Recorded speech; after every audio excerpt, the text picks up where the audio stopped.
Hello, this is the Enlightened Misanthrope, and this is episode 3. We're chugging along here as we go.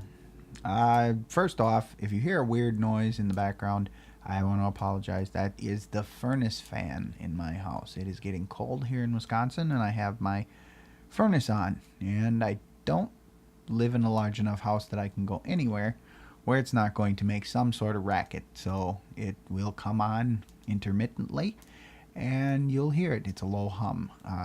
My sound engineer was a little upset. He said, What's that noise? I said, well, it's the furnace fan, and I'm not going to be cold while I'm doing the podcast.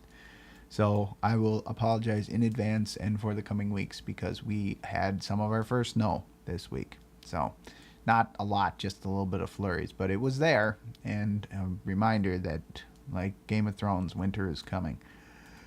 Anyway, so let's see.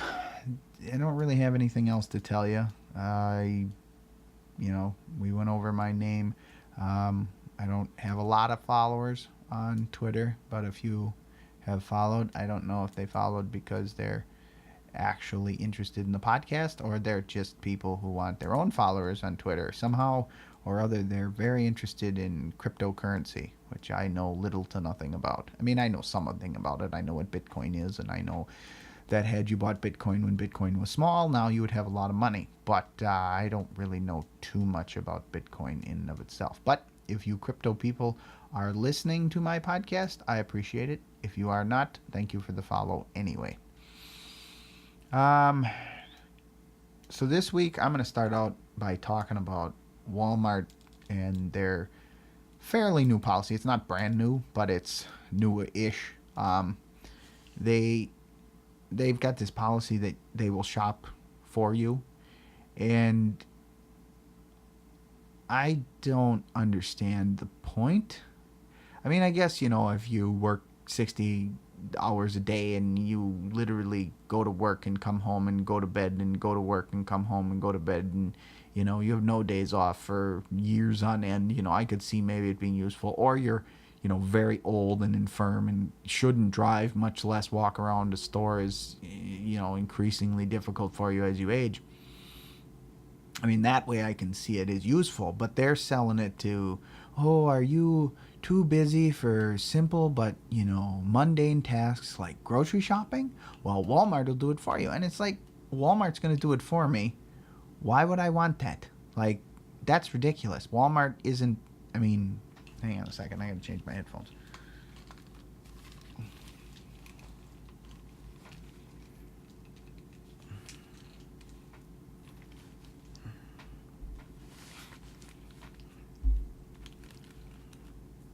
Walmart's not that well to be trusted in the first place because their food quality there, and if you shop at Walmart and you're listening, don't take personal offense, but the quality of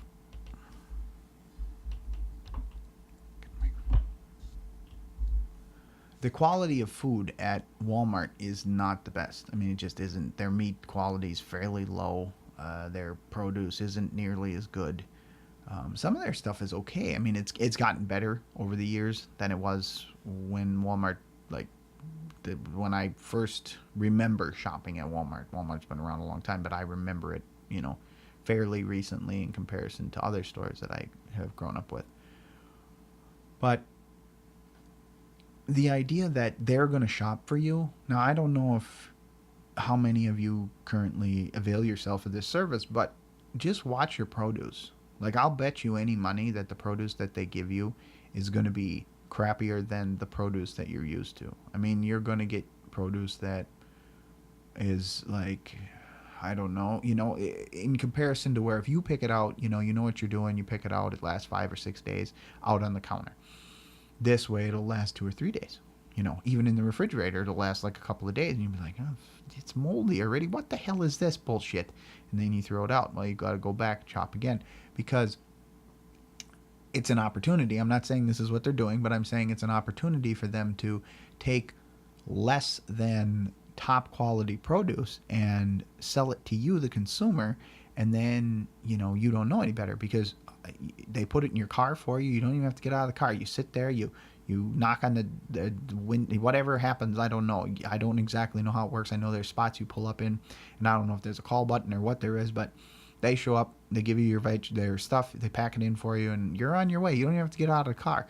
That's an okay process, except for the fact that you won't look at it till you get home. You already paid for it. You just have to get home. So you get home, you start pulling it out. All seems okay. A couple days later, you can't take that back now. You're screwed, But if you pick it out yourself, there's a little bit difference there because, I don't know how many times I've been in the grocery store, and for younger people, you might understand this because a lot of older people, like avocado wasn't a thing that really was consumed on a massive basis like it is now. I mean, the avocado consumption is just outlandish. I remember when the last couple of years they were talking about the drought in California and how it was affecting the avocado production. Everybody's like, oh my God.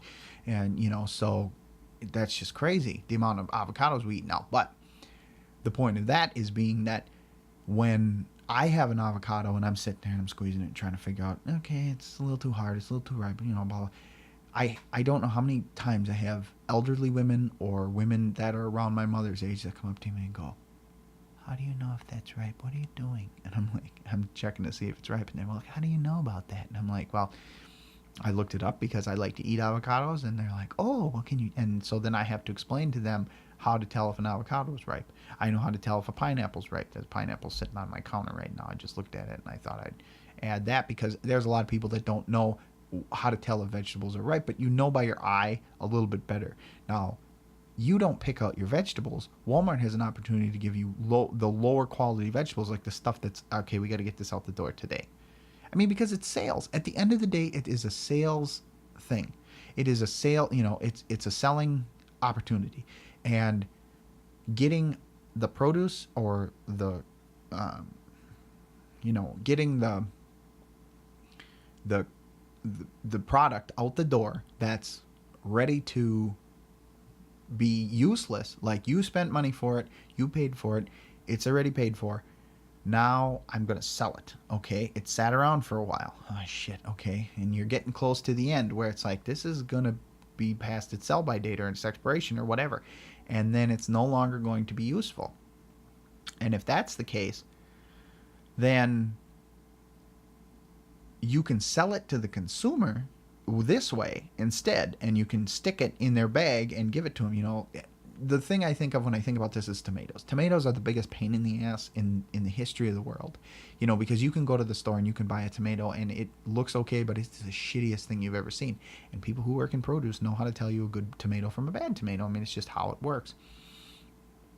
And you go there and you can kind of judge, but they know. And so they'll take the shitty tomato and they're going to stick it in your bag. Say you order 3 Roma tomatoes and they stick 3 shitty Roma tomatoes in your bag. And then 3 days later, you got moldy tomatoes. Well, then you got to go back to the store because if you haven't cooked the thing you wanted with the tomatoes or whatever, you got to go back to the store for tomatoes. Now, you still won't get out of your car. And maybe then you'll be okay with the tomatoes because you use them that night. But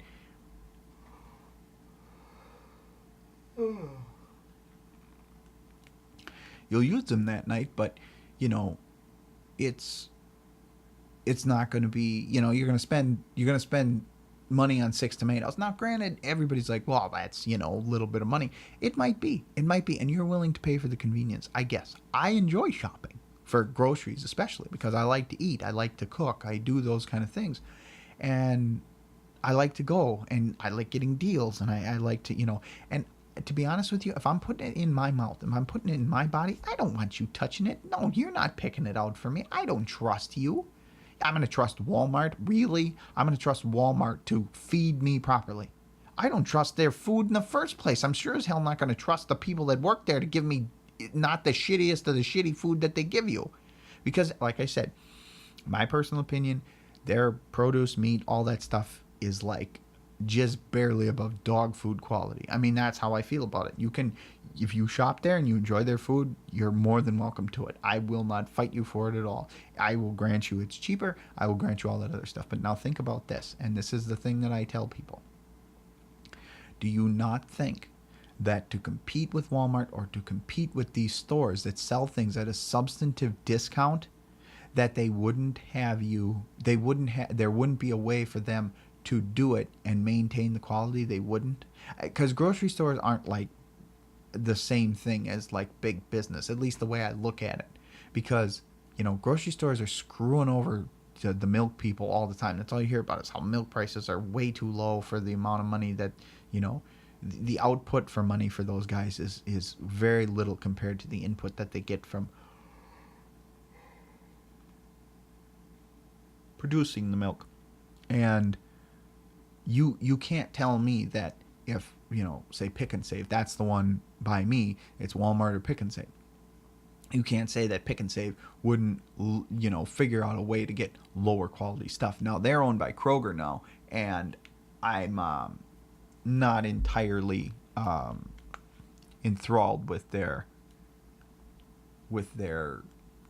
product offerings that are from Kroger, because like I looked at breakfast sausage. My girlfriend wanted breakfast sausage, so I went to go buy some, and the Kroger stuff was cheaper. It was like $1 cheaper than the Johnsonville stuff, and I was like, oh, okay.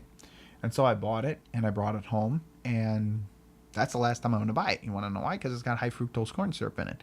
Now, it may not be bad for everybody, but I don't want to ingest that stuff. It's really bad for your liver. And granted, it's in high quantities that it's bad for your liver, but it's not good for you. It's really hard for your body to digest all that other stuff. And what in the hell is it doing in sausage?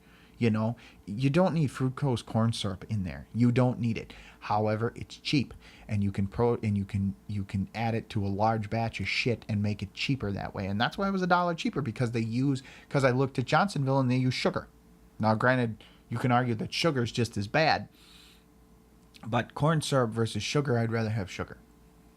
And I'd rather have regular sugar rather than that syrupy shit. I mean, that's just how I feel about it. I don't drink soda anymore. I used to mainline Mountain Dew.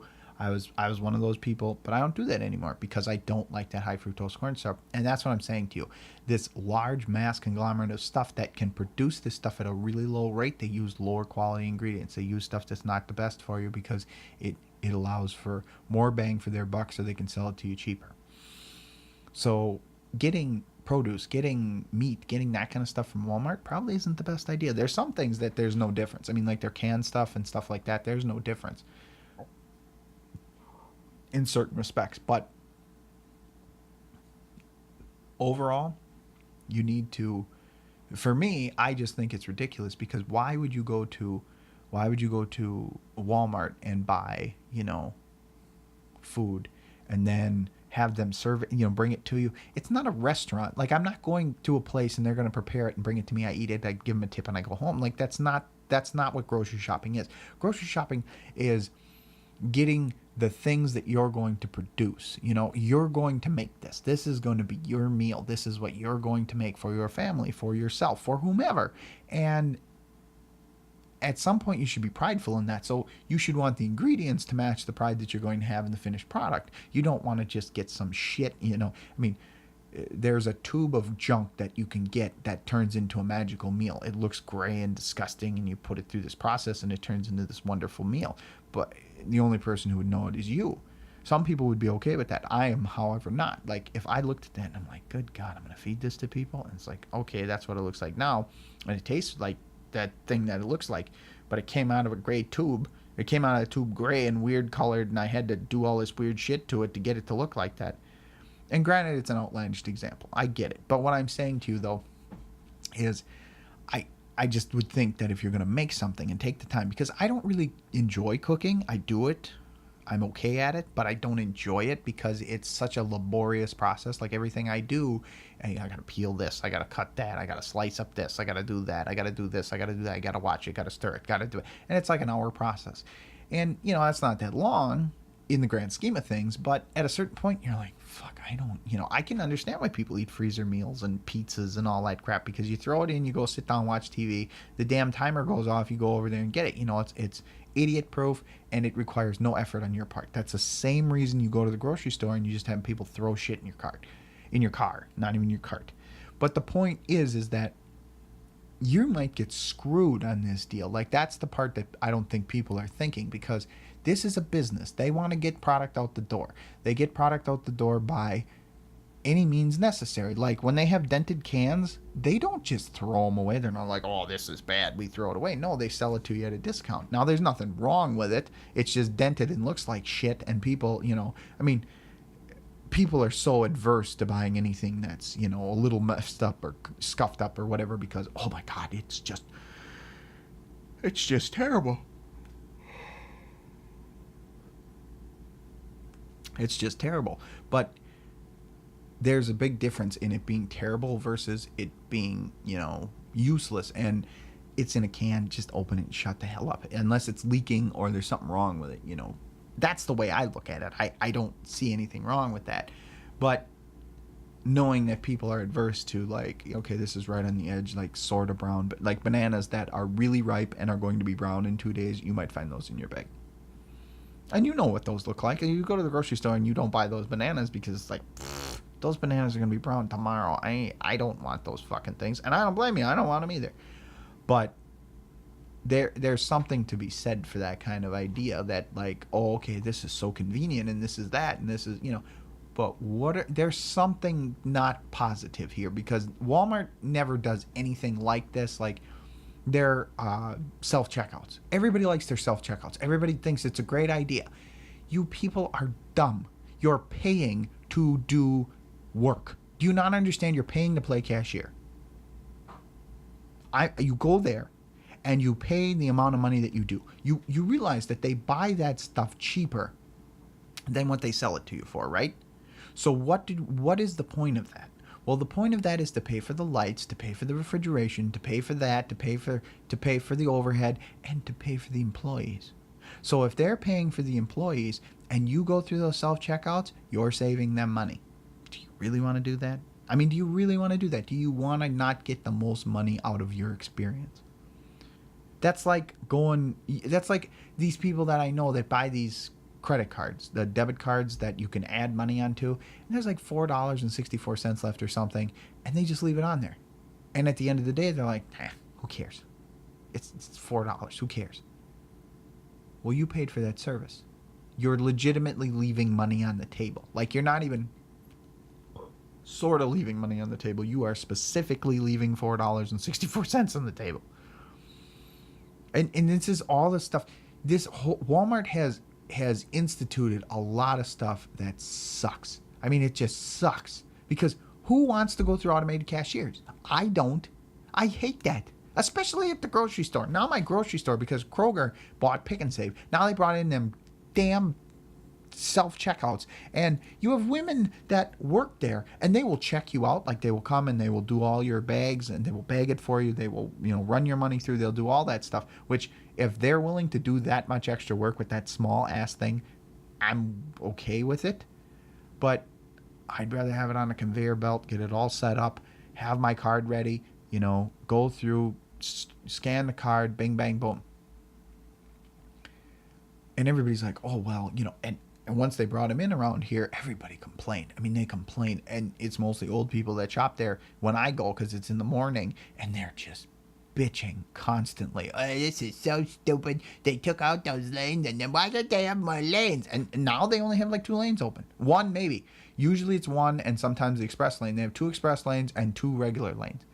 Or 3 regular lanes. I think it's 3 regular lanes. And it's like, they have so few people that work the cash register. Like, that is the one thing in a fucking grocery store, especially on the day that your flyer comes out, that you should have open. It's just simple.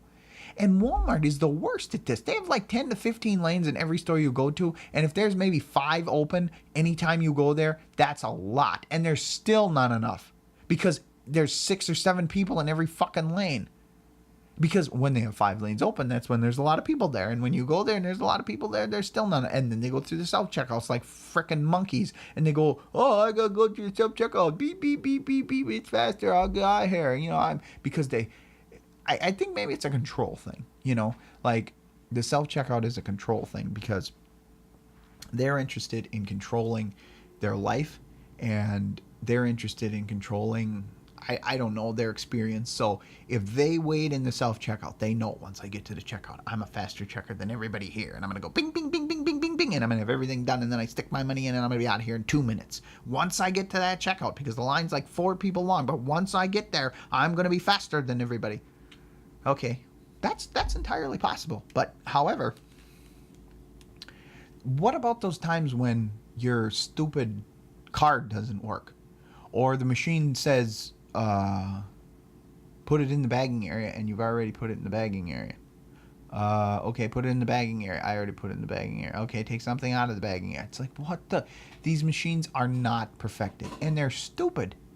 And you're stupid for using them, as far as I'm concerned. Now, I know that's not a nice thing to say, but I really feel like I would like to see all of those things go away. I would like to see every one of them go away because they're such a nuisance. And people get used to using them, and sure, you can get used to anything, but you should expect to go to a store with X amount of lanes and see at least 2/3 of them open. At least 2/3 of them open. If you have 15 lanes at Walmart, there should be 10 lanes open. That's how I feel about it. Will you have people standing around with their finger up their butt with nothing to do? Maybe. But you know what? You don't pay them a lot. Maybe we could do, maybe they could institute something where cashiers make, if you work full-time as a cashier, you make a little bit less money than somebody who works, who works as a cashier. It could be based on how many people go through your lane. Like they could have a little thing that goes beep, beep, beep, and you have to hit X amount of people for a day, for a shift, to get paid minimum wage.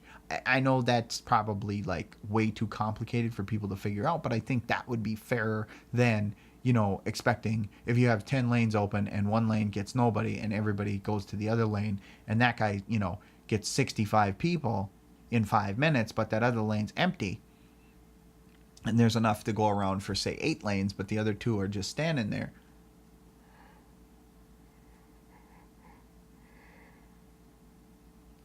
Then that's not fair. But, like I used to work at Fleet Farm years ago. It's for those who might not be in the Midwest area, I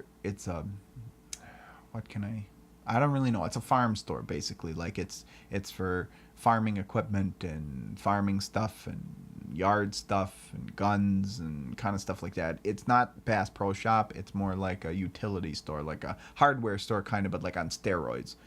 And I don't know what would be an equivalent store in other areas, but it's like that. And they have, I worked there. And when we were cashiers and we would be working as cashiers, they would call the departments and just send us over there. And we'd just work in departments for a while. And Walmart's not so good about that, like, because they have people working in the departments, but they don't cashier, and they like refuse to and stuff like that. And then the managers are cashiering, and then if they're needed, I have to clear this because like there was this one day I was there and this girl was like 19 or 17, like a high school girl was working the cash register, and to buy beer, to sell booze, she couldn't do it, so they had to have the guy come over. Well, the guy was in a lane, so he had to finish, and then that lane waited. And it wasn't me that was buying the booze. I think either I was behind it or I was in the lane next to it. I don't remember. But point being is like,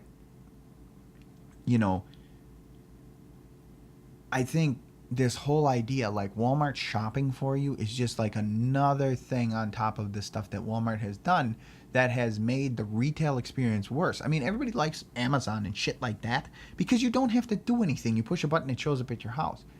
But if your retail experience was really good, like you went to Walmart, or you went to Target, or you went to Shopko, or Shopko is like a Target of around here. It's not, I don't think it's nationwide. But if you went to, say, any kind of department store, any kind of grocery store, any kind of store like that, and you went there and it was tailored for you for ease and access, right? It was all simple.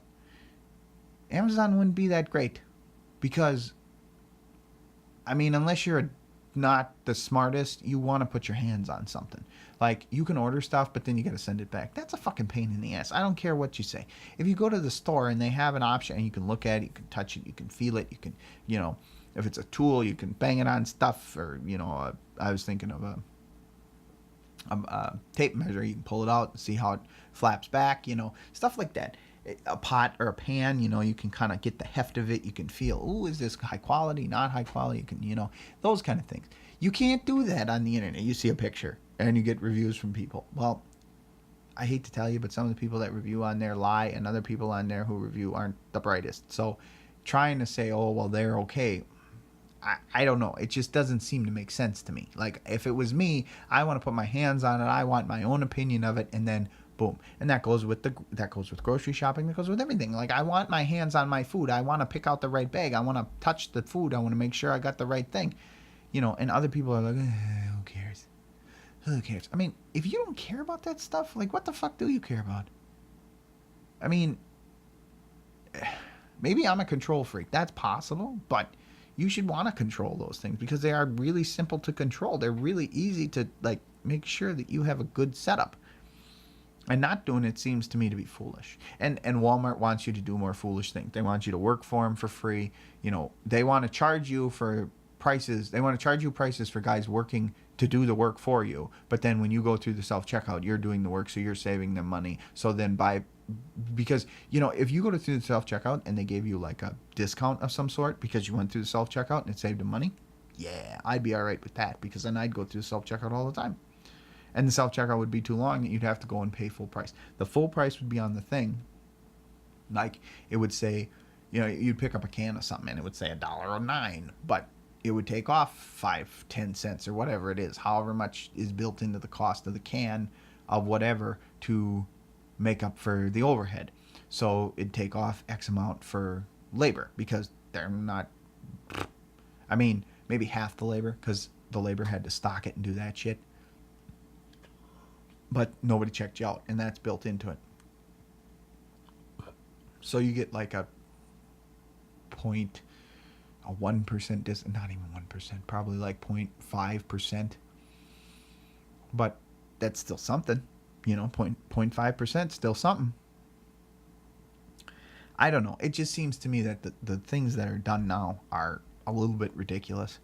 And, I just would hope that anybody who listens to this, please, for God's sakes, don't let Walmart shop for you. Don't shop at Walmart for groceries in the first place, but some stuff you can shop there for, but not like perishable stuff. Don't go there. Their meat's not good, very good in my opinion. I've had good meat. I've never gotten any like good tasting, good looking meat from there. I've had good meat. I come from a state with a lot of cows in it, a lot of farms. You can definitely tell the difference, and anybody who says they can't either have really bad taste buds or don't give a shit. And their produce is not as good either. Trust me, I know. Okay, I grow my own vegetables. I do all that stuff. I know the difference between their vegetables and like Pick and Save's vegetables, which is, different. It's just different. It's not a whole hell of a lot different from grocery store to homegrown, but it is from Walmart to grocery store to homegrown. Like, from Walmart and grocery store to homegrown, it's a big difference, but from Walmart to grocery store, it's a decent enough difference where you're like, okay, that's better. Now, granted, you're going to pay a little more, but I'd rather pay more for better quality than eat dog food, barely, just above dog food quality stuff. That's how I feel about Walmart's perishable stuff. Their dairy's not as bad because dairy's pretty much like one company produces it and then they just kind of slap all different names on it because who cares, right? That's the understanding that I have because a friend of mine's wife works at a Walmart.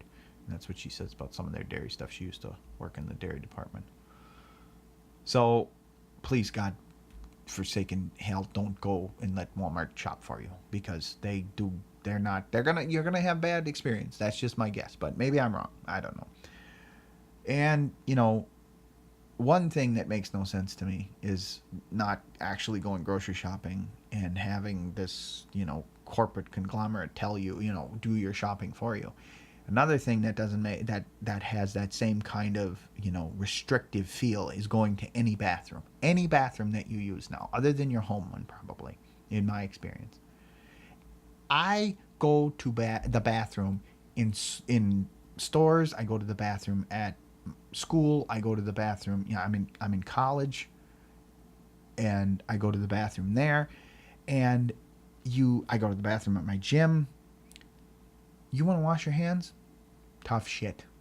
Tough shit. We're going to make this as unproductive a process as possible. There is a bathroom that I walked into that has metered hand soap, metered water, metered towel dispensary, and the toilet flushed itself. When I was a kid, you were responsible for flushing your own toilet, you were responsible for washing your own hands, and you were responsible for, I mean, pretty soon the fucking door is going to open for you, you know, randomly. Yeah, okay, granted, if you own a business, you know, you have to pay for soap, you have to pay for the towels. You have to pay. And then some places don't even have towels. They have those disgusting hand warmers, which are just filled with bacteria because people put their frickin' hands on it. Like, you see some people, you're supposed to put your hands underneath it and rub them together, you know, like that. People don't do that. They put their hands on the damn nozzle and then they're rubbing their hands all over the thing. And it's like, that's disgusting. You're an idiot. And then they used to be hot. Now they're not hot anymore because some people got burnt or something. I don't know. But it's just, and then you go to wash your hands, right? And I go to the bathroom in stores and stuff, and it says, please, all employees are required to wash their hands before returning to work. And then there was one sign that I saw at a certain store that said, please wash your hands with warm water and soap before returning to work. And I was in that bathroom and I was like, they're going to have a lot of time wasters. I was there for 2.5 minutes. They had one of those stupid things where you got to run your hand under it to get any water. And the water was cold and then it turned off. I turned it back on. Water was cold. It turned off. Water was cold and it turned off. Water was cold and it turned off. I think after like the 7th time that it turned on, it was finally lukewarm. And I assume the next guy who came in, if he came in right after me, probably got warm water. But the point is like, if you go to a building and they have, I mean, because these giant buildings have shitty water heaters. And they just have shitty water heaters. That's what they do, because they're not, most of them aren't plumbed for hot water. They're plumbed for water to get to the bathroom, to flush the toilet, to make sure everything runs so you have water, period. They don't have it plumbed so you can have instant on-demand hot water, which is fine if you have a faucet, an actual faucet where you turn it on and you let it sit. And then it heats up. Now, granted, you might have some water wasters, and that may be a problem. And that's what, you know, brought on these frickin' bathroom Nazis with all their bullshit, because people were, you know, clogging sinks and using massive amounts of paper. And, you know, I think I remember hearing something in school one time where a guy took a bunch of paper towels and just stuck it, like got it wet and stuck it all over the wall and like papered the wall literally with those papers. And he was in there for a long time. I don't know, anybody didn't notice, but the point is that happened. So then they come with these metered ones. However, if you ever get one of those, the ones where you run your hand in front of the light and it goes bzzz, and it goes tsk, what you want to do is you want to grab it on either side and you want to yank it quick right before it clicks. The thing comes to cut it. And when you do that, it kind of messes up the machine, and then you can pull out as much as you want. Now, it won't work every time because you gotta hit it just right. Like it's like the old vending machines when I was a kid. If you hit some vending machines, other ones you had to rock back and forth. But if you hit it just right, you could knock something out of there. And these are the same kind of deal. If you hit it just right, you can get as much paper as you want. I do it at my gym all the time because they give you like, I don't even know, like a 12-inch piece of paper, not even, you know, that's maybe a foot, you know, so it's a foot across by a foot long, and you're supposed to go wipe off a whole bench with it. And the you know, if I'm using a piece of an actual machine, like a workout machine, you know, I'm using a workout machine. You got the arm piece, you know, or the hand piece, you know, you got the back piece and the head piece, and then you got the part that goes in and out of the weight part, you know. And so all that's been touched by these sweaty, disgusting people that are sick, especially now this time of year. You want to be making sure you get all of that off, right? So then they have these spray bottles. Now they have the wipes, which I don't like using the wipes because they make my hands break out. And so you can use the spray bottle, which has that shit in there. But that stuff you're supposed to wipe off. You're not supposed to just leave it. It's not good for you, and it doesn't really kill anything because it grabs that shit and takes it off, at least as far as I understand. So I try to wipe it off. Well, you try to wipe off a machine that's, like a backrest, a seat, hand thing, and another thing. How the hell are you supposed to do all that, with a foot by foot piece of paper? That's not sopping wet, because I don't want my hands I don't want that stuff on my hands. It's not good for my hands. So what you do is, like I said, you do that, and then that's why I started doing that, because then it's like, well, I take a bigger piece of paper and I wipe off the whole thing, and sometimes I don't even use the whole thing, so I'll just rip off the piece I didn't use, I'll stick it in my pocket, and I'll wait for the next piece, and I'll add it to that, I'm not wasteful. I just want, I know what I need, and it's not what you're giving me, and I'm not going to stand here and do 3 or 4 pieces of fucking paper before I'm done, and then it's the same thing anyway, it's just, thicker. I don't understand why I can't go to the bathroom. Like, I'm an adult. Maybe have adult bathrooms and have kid bathrooms. That would be a better idea. I talked about all these transgender bathrooms and all that stuff. And whether that's needed or not, I'm not here to comment on that. But, maybe instead we have kid bathrooms and adult bathrooms. And then the adults go to their own bathroom where you have, toilets that you have to flush yourself. You have hand, soap that you can push on the, like I went to Walmart and they have the self-flushing toilets, they have the water, all of the water is contained, but they're willing to let you pump your own soap and use your own your own paper towel, which is amazing to me, because I would think, oh my God. And so I was standing there the other day, I went to the bathroom and I went to wash my hands and I went to go under the soap and I'm like waiting for the soap to come out. And it took me a good 30 seconds before I realized, oh shit, I got to pump that thing. So then I did the soap and I was like, they actually let me use my own soap. I can use as much soap as I want. That's amazing to me. And that's what I'm saying. We could have adult bathrooms and we could have kid bathrooms. The kid bathrooms have the self-flushing toilets, the, dispersed, the metered hand soap, the metered water, the metered everything. So then the kids can't screw around with it.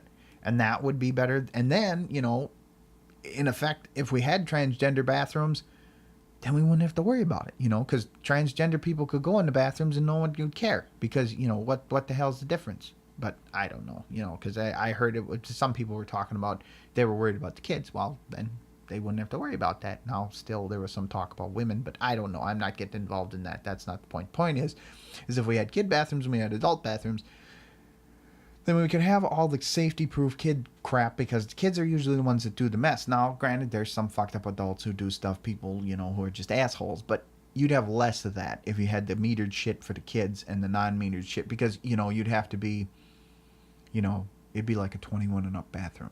That could be, like, you have to be able to drink alcohol to come in this bathroom. That would be how it would work. And I think that would be a good idea, because you can eyeball it, and have somebody, Walmart has somebody standing for those stupid self-checkouts, so they could have somebody standing there, by the adult bathrooms and just kind of standing there watching, like an older person, just hire one of the older greeter people to just sit there and stand by the bathroom. You could have like an old school, like the old school bathrooms where they had, I forget what those are called, bathroom attendants, that's what they were called, dumbass. They were in there, they had, stuff, cologne or, perfume or whatever, different stuff to freshen you up, get you better, that kind of thing. Now, I'm not saying Walmart would do that, but I think that would be a good idea for like a higher end bougie place. Then you could have the kid bathrooms, and then you'd have the adult bathrooms, and you'd have an attendant in there, and the attendant would be there, and then the bathroom, I'd be like, oh shit, man, you got to get out of here, you're not old enough. And it's like, I'm too old enough. And it's like, how old are you? I'm 25. And it's like, okay, show me your ID. And it says he's like 12. And it's like, what's an ID? Yeah, okay, get the fuck out of here, go home. But that would be a decent idea, at least the way I look at it. But I don't know, I just want them to stop. I don't want a machine to tell me how much fucking soap I need, or a machine. The water is what drives me nuts, because I want hot water. Like, they tell you, oh, you're supposed to rub your hands vigorously together because of the friction. That's what my mother constantly says. She's like, well, you just rub them together vigorously with the friction, and then that's what's really good for hand washing. I'm like, you know what friction causes? Friction causes heat. What does heat do? Heat kills germs. So if I use hot fucking water, I'm fine. I don't need to stand there for 20 minutes rubbing my hands together. It's like, That's just so stupid. It's because they're too cheap to put on hot water because they're afraid dumb kids are going to waste it all. Well, okay, I don't argue that. Like, kids are stupid. They do dumb stuff all the time. Kids say the darndest things. No, kids do the dumbest things. I mean, I was one. I did dumb shit. I get it. It's fun. You don't know why, but it just is. And if we had kid bathrooms and adult bathrooms, we'd have a better situation. And then I would not be, restricted to having, you can only have so much soap, you can only have so much water, you can only have so much paper towel because, you're not responsible. And it's like, they got these things for like TSA for like flying and stuff where you can get these passes because you have to get like a super background check and all this other shit, and then you can get this pass where you just go right through. Well, can we do that for bathrooms too?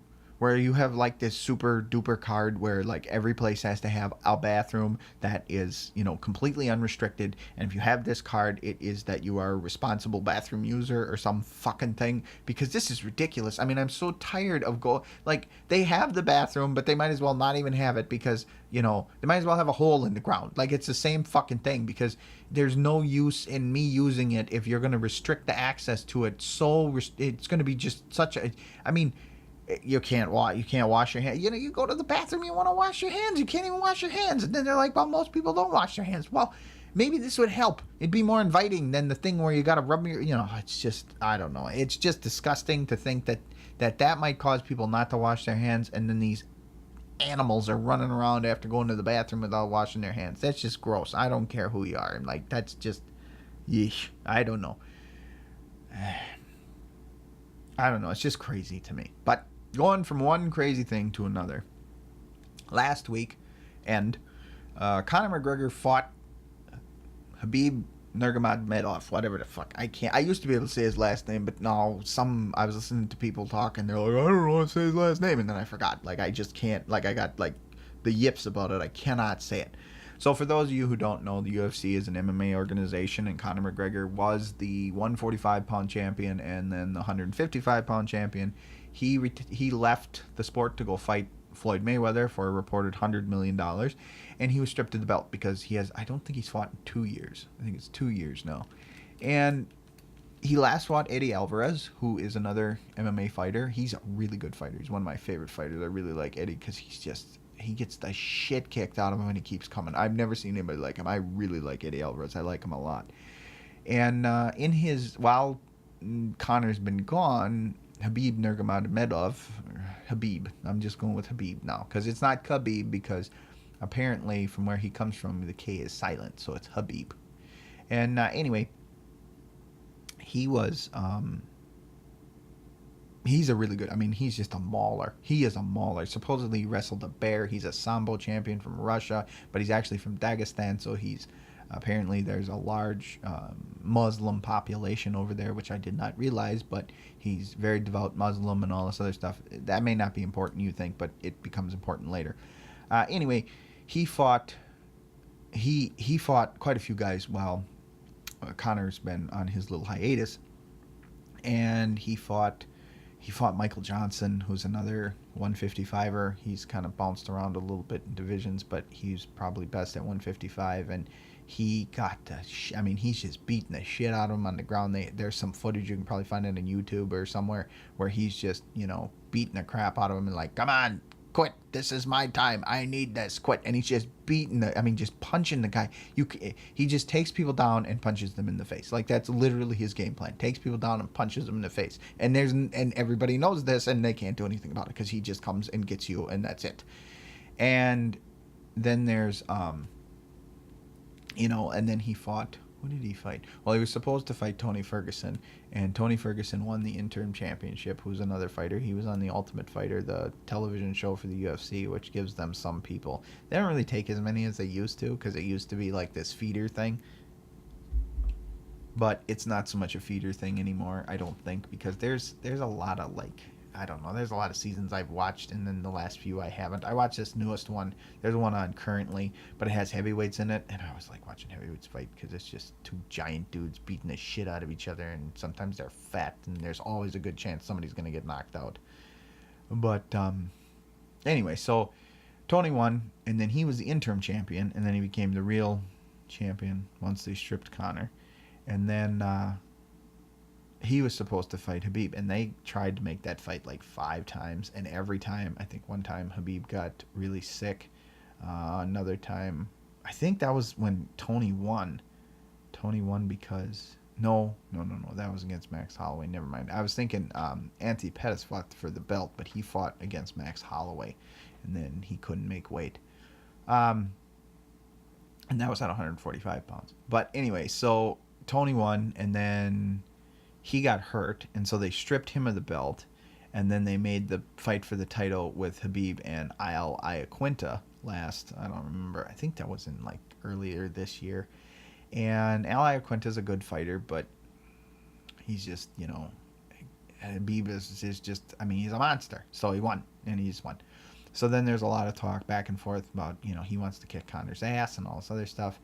And finally Conor comes back. Well, in the meantime, Habib had, well, I think that was the fight with Al Iaquinta that he won the belt, that he apparently insulted this friend of Conor McGregor's named Artem Lobov. He's a Russian Irishman is what he said, because he was on the Ultimate Fighter years later than Tony, and he was talking some shit, and then Habib confronted him, and then Conor found out about it and came to New York City. Many of you may have seen this. He came and threw a dolly at the bus and flipped out and was wrecking shit and losing his mind. Lost. I mean, to be honest with you, seems like a big work to me. That's a wrestling term for like a job, like a fake out. It just seemed too, they were talking shit against each other, and everybody was like, oh, they gotta fight, are they gonna fight, blah blah blah. And then Conor shows up and breaks a bunch of stuff and has a shit fit, and then, oh, he's gonna be charged, and all of a sudden it seems like a bunch of bullshit as far as like, oh, it was a natural occurrence, like there was no promotion behind it, like there was no premeditated bullshit behind it. And I'm not saying like evil, like he was premeditating where he was going to take the dolly and shove it up, beat Habib in the head with it. But there is something to be said for the way that it looked. And then of course, the Russian friend of Conor's had to say shit about Habib, and then Habib found out, and then Habib had to say some shit to the Russian guy that was friends with Conor, and then Conor shows up out of nowhere and beats the hell out of a bus and throws a dolly at it, and like people got fucked up. Like Michael Chiesa, who's another UFC fighter, was on the bus, and he got glass in his eyeballs and stuff, and he couldn't fight, and that was a bad deal. But anyway, so then Habib won, and after that he talked all, they were going back and forth on social media and whatever, and then Conor was maybe going to be deported and all this other stuff because he's technically Irish, so him fighting over here, he has to have a visa and all this other stuff. Well, that didn't happen because I think he got knocked down to a misdemeanor or something, and he wound up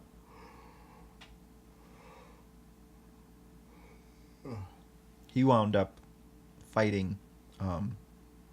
He wound up coming back to the country, and then Habib won, and then there was talk that they weren't going to fight, blah blah blah, and so then they wound up fighting, and that was last weekend they fought, and there wasn't a hell of a lot of build up to it. I mean, they didn't do like Conor did this huge press tour. He's usually at every event, all this other stuff, and he had like a couple. They had one at Radio City Music Hall, and they didn't have the normal run up where they were in every city, every town, barnstorming, making a big deal. And I listened to Joe Rogan's podcast, and Brendan Schaub was on there, who is not my favorite person, but he talked about how he thought that, and I mean, he knows stuff about UFC, so his opinion there is valid.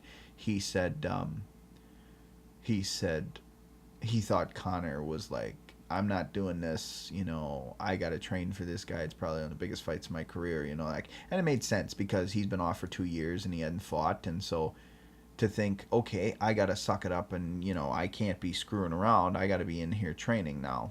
Of course, there's a lot of overtraining that still goes on in that sport because those guys are like, we got to be at it. A lot of guys do that, You think, oh, that guy's coming for me, I got to do that, and then they do all that shit, and then they blow out their knee, or they hurt themselves, or they don't achieve to their full potential because the one thing I've learned, and I've had to learn it the hard way, and on my massively minor scale from a professional athlete, is that less is sometimes a little bit more. I go to the gym, I work out really hard, I push myself, and then I plateau, and my body's like, fuck off, this is horrible. What is wrong with you? And granted, I'm not a finely tuned athlete, but I am I'm attuned to my body, and I'm an athletic sort of guy. Like I kind of sort of train like an athlete, not to the degree that they do, but I do some of the same things. Like I try to keep my cardio at a fairly high level, like higher than I probably need it to be. Like I see people at the gym and they're going, and they're screwing around, and like I saw this thing on Facebook. I sent it to my friend, and it was the guys who wear my shirt, wear that shirt. Your warm up is my, or your workout is my warm up, and he's like, yeah, well, my drinking is your alcohol poisoning, so shut the hell up. And I sent it to a friend of mine who drinks a lot, and I was like, this is for you, because I work out and he drinks. But I kind of feel like some of the people, cardio wise, I won't say in the weight room, because in the weight room there are guys that go way harder than I do, but cardio wise, I do a lot more cardio than just about anybody I know. And the level and intensity that I do it at is kind of unnecessary, I guess would be the best word, because I don't really need to do it at that level. Like going 10 miles an hour, I don't think you really need to do that for any extended period of time at my level of exercise and fitness. Like, who the hell cares? But I do it because I like pushing myself, and I do like having good cardio. Like, I like having stamina and that kind of stuff for whatever it is, work, when any kind of situation. It's good to have good stamina. Anyway, so getting all back to that.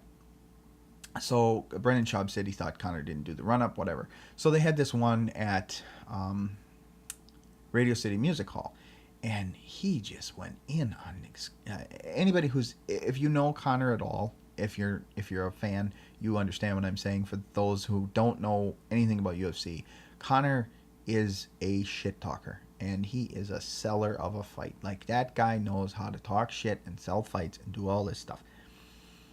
And he's just, he ripped on his religion, he ripped on his dad, he ripped on his manager, how his manager was a terrorist, all this stuff. He just fucking, he eviscerated the guy. And I gained a lot of respect for Khabib that day, because he didn't flip out.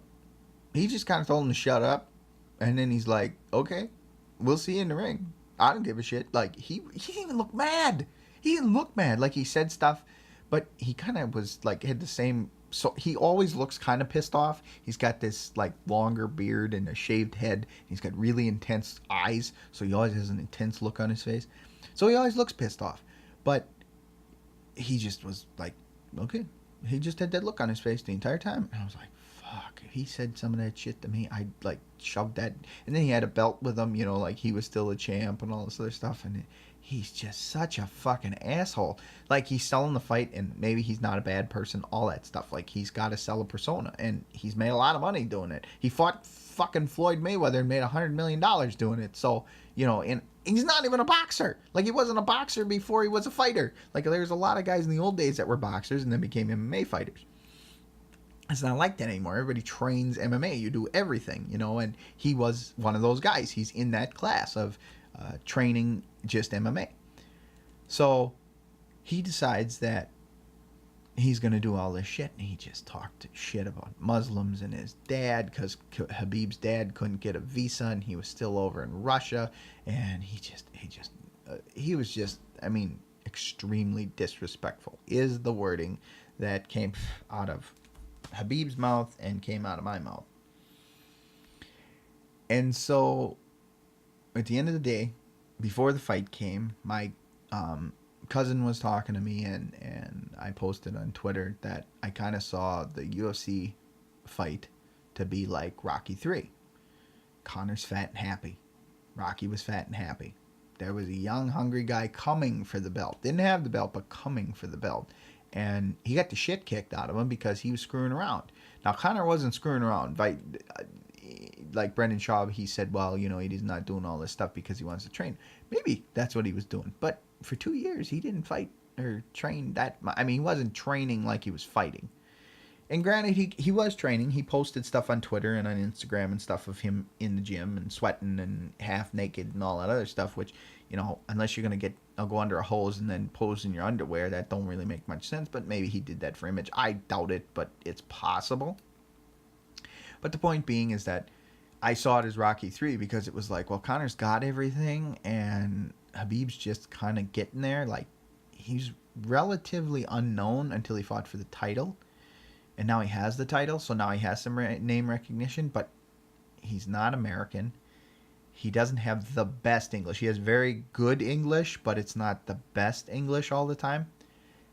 He wears that weird hat. I don't know what it's called. I remember hearing on Joe Rogan's podcast because he always puts it on Joe's head.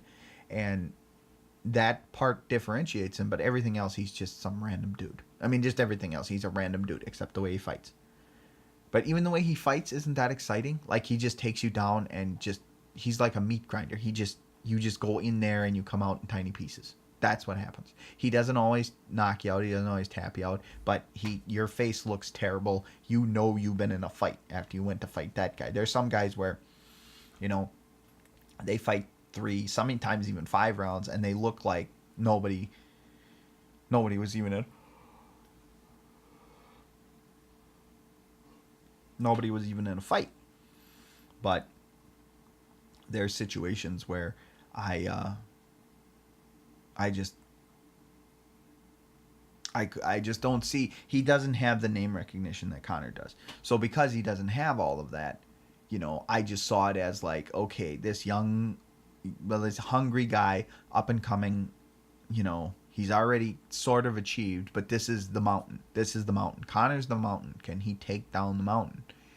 And then the fight happens.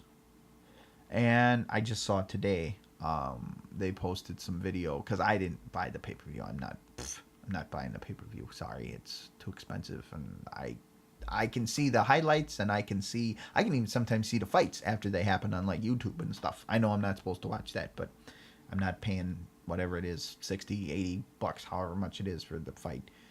And you saw, like, he was beating him at one point, and he's like, talk now, Khabib's saying to Conor, and Conor's like, it's just business, and he's just hammer fisting him from the top. I mean, it's just terrible. And so the fight's over. Conor loses. He gets tapped out by a rear naked choke. He gets his back.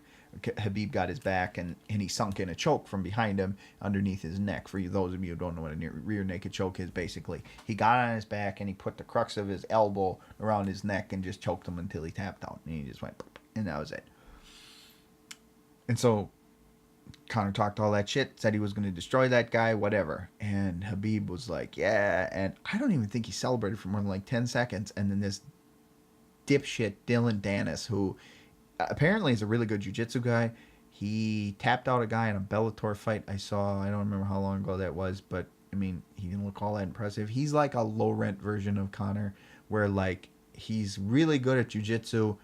His stand-up game doesn't look that great. Like, it's not as smooth. And Conor is weird with his stand-up, like weird in a good way, because he'll duck and dodge and dip and, move all over the place. And he's hard to hit. But Dylan Dennis isn't like that, but he's basically Conor's jiu-jitsu coach, and he's really good at jiu-jitsu. I mean, he tapped out that guy that he faced. But he talks a lot of stuff. He acts like he's some superstar in Bellator. I think I've seen him fight once. I don't know if he's fought more than that in Bellator, but I've seen him fight once.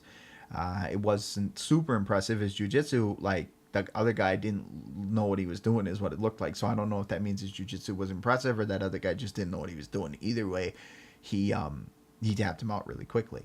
And this guy talks as much shit as Conor does, but he's half as successful. So I don't really like him very much simply for that fact. Like, it's like, get more successful, and then, because Conor, I don't like as much as he talks. Like, I think there's, I didn't like him on the upswing because of how much shit he talked. And the more it grew, the more it grew, the more it grew. But some of the stuff he did, like, I can't hate on all of it because of the fact that he's funny. And some of the stuff he says is true. And he's selling a fight. That's what he's doing. He's selling a fight. So, all right. Dylan Dennis doesn't really have any fights to sell because nobody's watching Bellator with him on it anyway because nobody knows who he is. So he's kind of, I mean, maybe he's more, I should look at, I'm the Dylan Dennis of podcasting. Nobody listens to my podcast. Nobody pays attention, but here I am putting it out there and still trudging along. So maybe that's why, I don't know. I got some self-loathing shit going on or something. I don't know. But anyway, so he must have said something to Khabib, and like 3 minutes or 25 seconds after he wins the belt, he jumps out of the ring, jumps on this guy. He's beating the shit out of him in the crowd. Then they're pulling them apart. All of a sudden, guys come flying out over the top of the ring. They're punching Conor in the face. Like Conor just almost got like choked unconscious, and he's walking around the ring, gaining his bearings. Like, oh Christ, I just lost, 2 years off, blah blah blah. And then all of a sudden, Gadouji gets hit, and it's like, what the fuck, and you can see he's like, Christ. And then he starts, and then there's secure, and this big melee, and then Dana White said that the governor of the state of Nevada was there because they held the fight in Las Vegas, and he's running for the fucking door, and he's terrified. And then there was fights in the concourse between the they looked like probably Russian Muslim guys. They could be either or because he appeals to Russians and Muslims because he's both. Khabib is. And then the Irish guys were there. And there was this one video I saw with this Irish dickhead was running around. And he was clearly drunk out of his mind. And he's fucking talking shit and starts this fight. And all these guys, these guys come on it, and you can tell it's one group versus another group, and they're all standing around each other, and then they're fighting, and there's intermittent little parts where they fight and then they go away, and then they're all standing like, come on, sizing each other up, and then that happens again when they fight and whatever. And so then the dipshit that was in the beginning of the video that was fucking dicking around and started stuff comes back around, he flips everybody off, and he gets in the face of the one guy, and the one guy just fucking whacks him, and he knocks him out, and he's on the fucking ground. And I thought that was funny because if you watch that video, the guy that got knocked out, basically all you see is him start shit and then get knocked out at the end of the video. And it was like, that's a perfect way, because you started something that shouldn't have been started and then you got knocked out. Good. But anyway, so there's chaos apparently in the building, and it's just chaotic. I mean, the videos were chaos. They apparently heroin it on Sports Center all night long, because it got done at like, I don't know, probably like 9 o'clock over there, 10, 11 o'clock, something like that. That's West Coast time. So, by East Coast time, that's like 1, 2, 3 in the morning, and it's just like, holy shit. And so all this stuff goes on, and now there's this big backlash. Like, there's just this big MMA, it's a bunch of hooligans and blah, blah, blah. And all these puritanical fucking assholes come out and just talk shit about UFC. Okay. Should they run around and punch each other in the crowd? No. I'm not going to say they should. However, if you said some of the things to me, and I was like, then Khabib comes out afterwards, and it was like 10 minutes after it happened. He's at a press conference out after the fight, and he's like, I don't understand why we're still talking about this. And Chael Sonnen brought this up, which I didn't realize, which was funny. He was on Dan Le Batard's radio show, and he was like, he comes out and he's like, why are we still talking about this? He's like, that was 10 minutes ago. What the hell do you mean? Why are we still talking about this? And he's like, but he breaks bus. What did he say? He breaks bus. He disrespects my family, my religion, all of these things. No one says anything. And it's like, you know what? That's a really good point. Like, he did all that shit. Like, nobody, people were like, oh, Christ, what the hell is Conor doing? But it wasn't this big, like, referendum on the sport, because I think it had to do with the fact that it was after the fight. But you think about that. You're in a fight. You're in a fist fight. You just choked out this dickhead, this guy that you would, like, I swear to God, if Khabib could have, like, if he would have had his druthers, he probably would have put him to sleep whether he tapped or not, and then to think whether he was completely asleep or not, and then keep it on there for longer. I'm not going to say he would do that, because he talked about how MMA is a respect game. And as disrespectful as Conor was to him, I think he would be more respectful to himself than that. So, anyway, he comes out and he talks about all that stuff, and then everybody has this referendum on MMA about how, it's so terrible, and it's just a shitty sport. I was listening to Tony Kornheiser's podcast this afternoon when I was doing some housework, and he was just railing on about MMA and how it's not a real sport and all this stuff. That's a bunch of bullshit. Like, this is just for people who don't understand. Like, if you have no interest in martial arts, or you have no interest in like self-defense or combat anything, like if you're just kind of a non-confrontational person, like it just seems to me it's a certain type of person who's interested in this. And then there are people who aren't those type of people, who aren't interested in it, but then they still have to belittle it. Now, I'm not saying there's people who aren't interested in it who don't belittle it, but a lot of them that aren't interested in it seem to be having a platform on a national level, and they keep talking crap about it. And even if they don't belittle it and they don't not like it, they still talk about it. But like Dan Levitard was on his radio show and he's like, what do you expect? This is what happens. Like, boxing is crazy. This is crazy. They're crazy. They do crazy things. What the hell's the difference? Like, why are we all upset?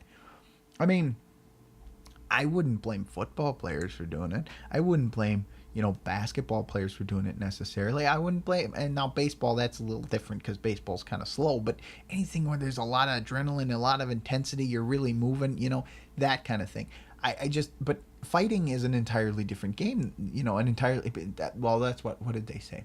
I don't know who said that. I think it was Joe Rogan. I don't know. He did Taekwondo, so it would make sense that he did because he'd have a personal frame of reference for it. But they say you play sports, you don't play MMA, and you don't play boxing. You fight. It's a fight. That's it. And they've been doing this for a long time, and they did this for years. They've done that. I was listening to the 30 for 30 podcasts on ESPN, and they were talking about how there was one called No Rules UFC when they did the first UFC, and they talked about how it became. And Art David talked about pancration, which was in ancient Greece, and they were doing this in ancient Greece. So this has been around, for a really long time. I mean, just, it's ingrained in some of our DNA. And some people don't have it. Some people don't have it. Okay, you don't have it. That's okay. It's fine. But it doesn't mean that it's less legitimate because you don't understand it. Like, that's one of the things today that's really hard for me to understand, is because you don't understand it, you have to, question its legitimacy. That's bullshit. There's lots of things I don't fucking understand, but I don't go, oh, that's not true. That's dumb. You're an idiot. I try to understand it. If you have decent reasoning behind it, even if I don't understand it on the level that you're talking, like, oh, fuck, what can I use as an example? Here I'm going to be thinking on my podcast that's really going to be interesting. I don't know. Like, cars, fixing cars, okay? I understand how to fix cars. Like, I understand, okay, this does this and that. I understand the basic thing of an internal combustion engine. Jesus Christ, that's easy for me to say. And I understand how some of the things work. I understand this is connected to that, and this does this, and if you do that, this happens, And I understand even some general repair. But advanced repair of a vehicle? No way. Stay away from me. Don't ask me to do it. Don't ask me to get near it, because I'm not only not confident in my abilities to do it, I don't understand, like, if I pull this out, why is that not working now? Well, it just doesn't do that. And that's the best explanation I've ever gotten. Like, if I sat down and had a theory, like a guy actually explained to me why exactly it didn't happen, it might make more sense. But I don't question the legitimacy of it because I don't understand it. I don't ridicule the guys that fix cars for a living because I'm like, well, I don't really get that, so that means it's not really a thing. No, you fucking asshole. It's because you don't get it, and that's fine. But you know what? I get it. I understand why Habib went over to ring and beat the shit out of that guy, because you know what? He was a disrespectful little cocksucker. And then supposedly that Dylan Dennis said something anti-Muslim, or I don't remember. I saw it on MMAfighting.com or something like that he said on some website. I don't know which one. It might not have been that one, but I saw that he said something inflammatory to Habib, and then Habib was like, fuck you, and he jumped over and tried to beat him up. I mean, if you're going to talk more shit, even, like, he thought, okay, I'm going to win, and then they got to shut the hell up, right? Then they win, and he still doesn't shut up, and his friends don't shut up. Okay, let's go right now. And that's right after a fight. You're all pumped up. You think how pumped up those guys have to get in that ring? I mean, that's got to be kind of petrifying a little bit. Like, a lot of fighters say if you see a fighter who tells you he's not nervous before he goes into a fight, he's lying. Because everybody's nervous. You're always nervous. It never goes away. because everything in your life is riding on this fight. Everything, every time you step in that ring, your life is riding on this fight. And you think about that. Think about the stakes for that. And everybody's like, oh, it's not a sport. How is that not a sport? How is that not, I mean, how is that not interesting in the first place? But how is that not a sport? Because, you know, football, it's about real estate. That's what Dan Levitard always says. It's about real estate acquisition. Okay? Basketball, it's about getting a ball through a hoop. Baseball, it's about putting a bat on a ball. Fighting is about one man trying to take something away from another man. That's pretty much what it is. Because if I win, I get more money. If you win, you get more money. I'm taking away your opportunities. I'm taking away everything from you because I win now. Now, unless you're some fledgling guy fighting another fledgling guy, and then it's like, oh, well, that guy's kind of okay, and that guy kind of is okay, too, and he just was better tonight, and we don't really care about either one of them, but we needed to put on another fight. I mean, that's entirely possible, but...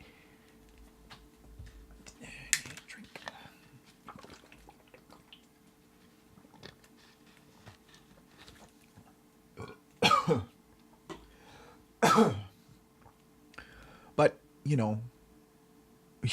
If you're fighting and then, you know, I just don't understand how it's not interesting. I don't understand how it doesn't make sense because you can't not call it a sport. I mean, you can do it in a non-sporting way. You know, you go up and kick the guy in the nuts, and then when he's laying on the ground, the ref comes over and you punch the ref in the face, and then you just stab the guy. I mean, if you did shit like that, then I could say, yeah, that's not sporting. That's illegal. You can't do things like that. You're going to jail now. Like, that's understandable. But this stuff, after just using this one instance to, like, trivialize the whole sport, that's bullshit. And anybody who does that, you're just an asshole, because you know what? Like I said, if you don't understand something, it doesn't. You shouldn't be allowed to question its legitimacy. You're allowed to, but you shouldn't be, because you know what? Just because it doesn't appeal to you, or you don't understand it, or it doesn't make sense, like, as long as it's not something, you know, illegal or, you know, immoral, or, you know, and some people can say that the fighting is immoral, but then they, you know, Tony Kornheiser, I'll use him as an example. He doesn't like MMA, but he likes boxing. How the fuck is that different? Because they take him down? Because they kick him? What the fuck? It's just stupid to have this, you know, granted, if I were to do either one of them, I'd do boxing because I got a bad neck and I can't wrestle really worth a shit. I wanted to wrestle when I was a younger man.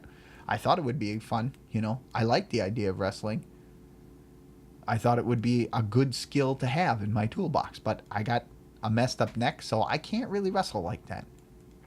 I like boxing. I love the Rocky movies. I've watched them 700 times. Every time I watch a boxing movie, I think, you know what, I should get my gloves on and, you know, I thought about being a boxer, but I know about head trauma, and I don't want head trauma. I don't want that. I want to keep my brains unscrambled because I might get dementia anyway based on my family history, but I don't want to exacerbate the condition earlier than it needs to be. So, you know, just because things don't make sense to you, you know, on a certain level, I don't know. It's two adults going into a ring, agreeing, like, they sign contracts, they get paid, everybody's informed. Nobody thinks that in MMA you're not going to get fucked up. Everybody's fucked up. Half the time they're fucked up going into the fights. They got an injury here, they blew out their knee in the fight. That same card, Anthony Pettis and Tony Ferguson fought, and they beat the hell out of it. They were bleeding all over the place. It looked terrible. Anthony Pettis, I think, either broke both of his hands, or no, he broke one hand. I watched I think that was Scott Holtzman in the prelims, and he broke both of his hands, he said. I don't know if that's true, but supposedly Anthony Pettis broke his hand in his corner, threw in the towel, and was like, nope, that's it, we're done. And that's okay, but in that sense, you have the choice. You know, you don't walk into the fight thinking, I'm going to come out with no scrapes. That's what they told me. It's in my contract. There's none of that. You know, it's entertaining, but it's also a sport. And it's something that's been around for so long. And to just trivialize it like that is sad. I got off on a different tangent, but I just, you know, I really like that kind of stuff. Like, I like it because it's life, you know. I like it when sports turn into life. I remember watching, and I've talked about this before, the Malice at the Palace of Auburn Hills, and I didn't really describe that very well for people. So for those of you who don't know, oh god, I can't remember when it was, but I know it was the Detroit Pistons versus the Indiana Pacers, and Ron Artest, who is now Meta World Peace, I think. He still is. He wanted to be something Panda Bear too, but anyway, at the time his given name was Ron Artest. He was screwing around with the Detroit Pistons. They were in Detroit, and he was acting squirrely, and he laid on the scorer's table, and I think he got ejected or a technical, and he just laid on the scorer's table, and then all of a sudden a beer came from the crowd and hit him. I don't remember if it was in the chest or in the face. And I remember I was a kid. I was a really young man, and I was watching this late at night on TV. And he crawled up into the stands and just started punching this guy in the face. Now, apparently, from what I remember from years later, it was the wrong guy. Like, the guy he went up and punched his face, he was the wrong guy. Like, the guy who threw the beer was the guy, like, 2 seats down from him. But then Steven Jackson, who was also a Pacers player, went up in the crowd and started trying to get Ron out of there, and then he was getting attacked, and then he fought back, and then there was just this big melee in this arena. And I remember one of the videos, one of the shots, the guy was coming towards the floor, and I think it was Jermaine O'Neal. The guy came out of the stands, came toward him. Jermaine O'Neal, who was like, he's like 6'11", 7 foot, just cracked him in the face. The guy went down. I mean, it was crazy. But I will never forget that as long as I live. And I didn't look bad. It didn't look bad on the NBA to me. I mean, it's just shit happens. Life happens. People are crazy. Crazy shit happens. And now, granted, this is a fucked up thing to say, but I like that kind of stuff. I like the unpredictability. I like not being there and being the voyeur and being able to see it. But, you know, so if I was in that situation, would I necessarily like it? I doubt that very highly. Like, if I was one of the antagonists, like, you know, if I was Ron Artest and I decided, fuck you, I'm going in the stands and I'm kicking your ass, like, then I wouldn't care. If I was the guy who threw the beer and then this giant NBA player came up and tried to fuck me up, I'd probably be a little more concerned, because I'd have been like, I couldn't see myself throwing the beer in the first place, but I could see myself if I had thrown a beer and it hit somebody and then that dude started bounding towards me, I'd be like, oh shit. And, you know, that's the kind of thing that you think, you know, and people are like, well, what if you were in that situation? What would happen? Well, how would you feel? And it's like, but I wasn't in that situation, so I can enjoy it. You know, I'm allowed to think, wow, that was fucked up and weird and actually kind of cool, you know, because it's something. We see so much shit. What do they say? Reality is stranger than fiction. It's like, we see so much shit that's fictionalized and all this stuff that people try to make up. And the movies and TV nowadays, I mean, some of it's pretty good. Like, TV's not bad now, but the movies are awful. I mean, awful. You show me movies from earlier decades and they're better. I mean, like, the science fiction movies that we have now are just, they're not very good as far as I'm concerned. Not as good as the old days, like the 90s movies. The action movies in the 90s were awesome. I don't care what anybody says, because you know what? They may not have been well written or perfectly acted or any of this other, you know, highfalutin bullshit, but you know what they are? They're good movies. Like, there's funny lines, there's good sequences of action. Like, everything now is CGI, and I know that's such a bullshit thing to say. Everybody says that, but that part really bothers me, because it is not good enough that I can't notice. Don't tell me, like, oh, they really got a rhino to run into a guy. Really, like, I just thought of Pink Panther. I don't know, or Pink Panther, Black Panther. I was listening to something that they were talking about the Pink Panther.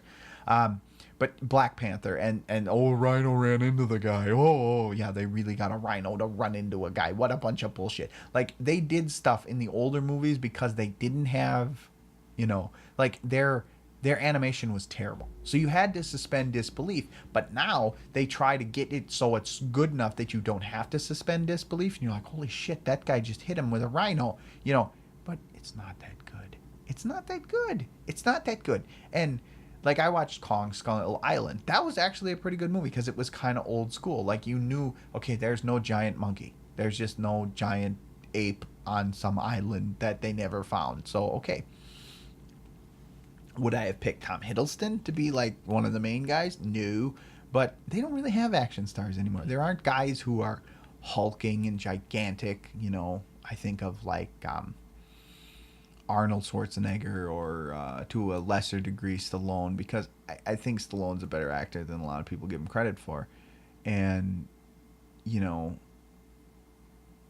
I think Steven Seagal, I liked his movies. Everybody either likes his movies or absolutely hates him. But I liked his movies. They were terrible, but their action sequences were pretty good. And I just think, those movies are better than the movies we have now. So then when you have stuff that happens, like that happening, or, what else happened? Well, the thing with the bus that Connor did, that's something interesting. That's something like, the fuck? And then that, you think about it and it makes you think. What movie do you go to that makes you think? Like, one of the last movies I went to that really made me think was The Gift with Jason Bateman and Joel Edgerton. That was a good movie because it made you think. Now, it didn't make you think as much as as much as I thought about it, because I probably thought about it too much. But overall, it made you think. Like, it didn't just you can put on a movie or a TV show, and I can almost predict to you what's going to happen before it happens. Every time, without fail. I can tell you that guy's her brother. She's going to sleep with that guy. He's going to kill that dude. That dude's going to be a double agent. Whatever. You can almost because I know all their tricks. I've seen a lot of movies. I know all their tricks, and nobody's trying to come up with new tricks. I don't know if they can or they can't, but they don't. They just don't. And so they try to be slick and fancy about it, but I know all their tricks. So for me, there's nothing, I don't have to suspend disbelief, because okay, that's happening, this is happening, that's happening, this is what's going to happen. And then, look at what happened. Who could have predicted that? Oh, wait. And I'm that guy. Now, I don't do it out loud. I just do it in my head. But, sometimes I'll do it out loud just to prove that, I did know about this before it happened, because people are like, you don't know that. And then I ruin movies for them when we go, and they're like, I fucking hate you. Why do I go watch a movie with you? You fucking just tell me everything. That's dumb. I'm like, well, you told me you're going to do it. Well, I didn't do it again. That's stupid. All right, I won't do it again. But don't tell me I don't know what the fuck I'm talking about. So when that stuff at like UFC 229 happens, or, Connor attacks the bus when Khabib's in it. Now, granted, that was a little... Because who got hurt? Connor didn't press charges. He didn't care. There's people in the audience that might have got a little cut or scrape or whatever, but most people got out of there unscathed. It was kind of, those guys were fighting in the thing, but... They were probably... Do you see how drunk they were in those videos? They're probably going to fight anyway. That's just my guess. I don't know. Because Connor lost, and the Irish people are going to be pissed off. And so they might want to, get even. I don't know. But to try to blame that on that's just nonsense. So, ultimately, I think the main deal is it was a great fight. It was an interesting lead-up. People who try to, question the legitimacy of the sport because of what happened are kind of lazy people who I don't have a lot of respect for when they have comments like that. Like, I still may respect them as people and as, even sports commentators, but I don't want to hear anything you have to say about MMA or UFC ever again because you said that one thing. Even if you become a super fan and, years later, I don't want to hear anything you have to say because that's just bullshit. What you're saying is just ridiculous. And you're just using this opportunity to further along this bullshit cause that you have. Oh, no, but shut the fuck. I hate when people do shit like that. And then ultimately, it's something else. It's something new. It's something that you didn't think was going to happen. If you'd asked me, okay, who's going to win? Well, I kind of thought Khabib was going to win. Okay, so Khabib wins. So then what happens after the fight? They put the belt on him and he goes home. What the fuck are you asking me that question for? Okay, so I kind of had the fight predicted, but I would have never have guessed that he'd have jumped out of the ring and another two guys would have jumped in the ring and beat Connor's face. That kind of stuff, I like that.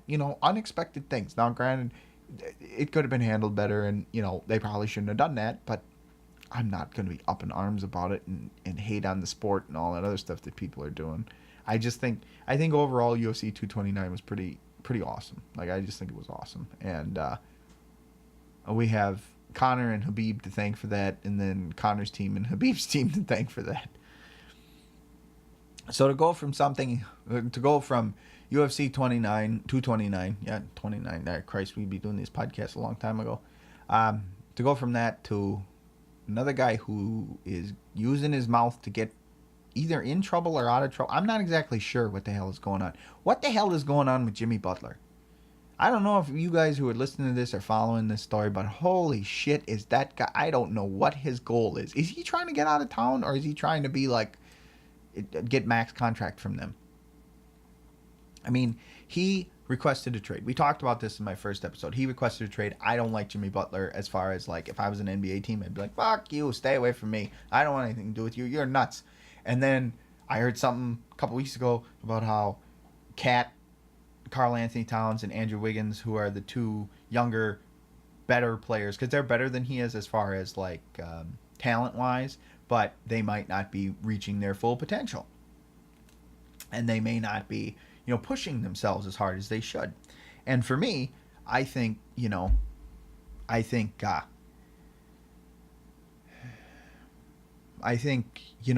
I said on the second episode, I would agree with Jimmy Butler.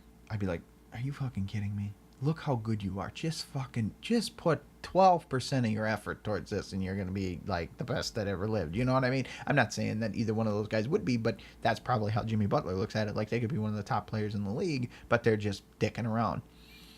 So in the passing time, which I haven't really talked about, now he's going to Miami, and they've been dicking the dog back and forth trying to figure out who's going to get and who's going to get what and who's going to go where and how they're going to fix it, and then they got to match salaries and all this other shit. And apparently there was a package for, and this is funny too, because now the coach is also the head guy of the thing, and like he's the top head honcho of basketball, and then there's the owner, and that's it. There's a GM, but he kind of is just there as an intermediary to kind of handle the stuff, because Thibodeau coaches, but he can't during the season be responsible for all the basketball minutia bullshit that the higher, the front office handles. So he has a general manager, but he's, at the end of the day, he's the head boss of the basketball. And then there's the owner. Well, the owner said he was going to trade him, so they tried to trade him to the Heat. And then apparently there was like a medical deal. Whenever they have what I read and learned, which I guess makes sense. Once they have the medicals done in the NBA, apparently it's pretty much a done deal. Like, we're done now. And they had the done deal, and then Tibbs called Pat Riley and said, well, and that Pat Riley, for those of you who don't know, is kind of like the big head honcho down in Miami. Now, Dan Le Batard is connected with the Heat organization to a degree, and he says they all make the decision, but if Riley says, let's do this, it kind of goes. And so he said,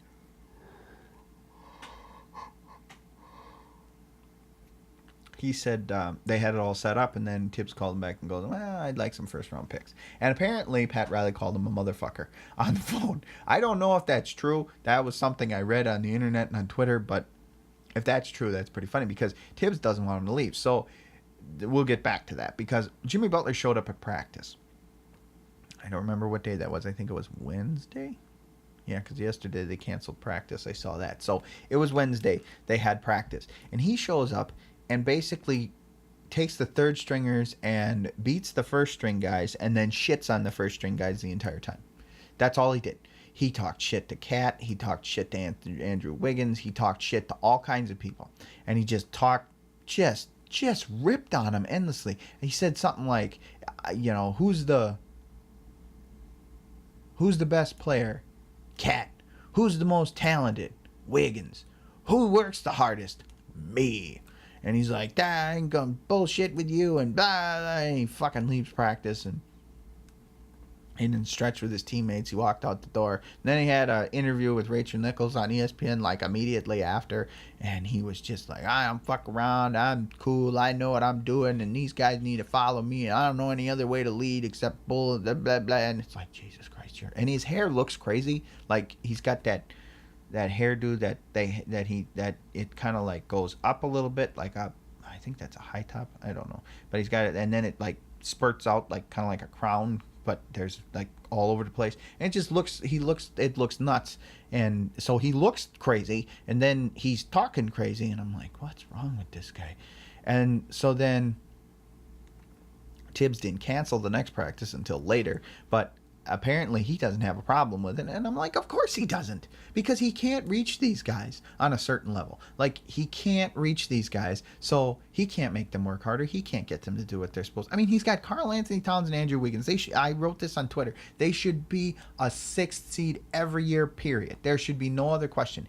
With no one else on the roster, those two guys, I mean, Andrew Wiggins was the consensus #1 overall pick. They talked about Jabari Parker versus Andrew Wiggins, but there shouldn't have been that talk, because Jabari Parker he's never been in really good shape, and he's had knee problems. And I'm a Bucks fan. I watched it. When he's in shape, he plays better. Then his knee blows out. Then he's fat again, and then he gets in a little bit better shape. But the problem was, in college, he wasn't in that great of shape. And then he came in the NBA and he wasn't in that great of shape. Then he blew out his knee. Then he really worked hard, came back from the ACL. So maybe,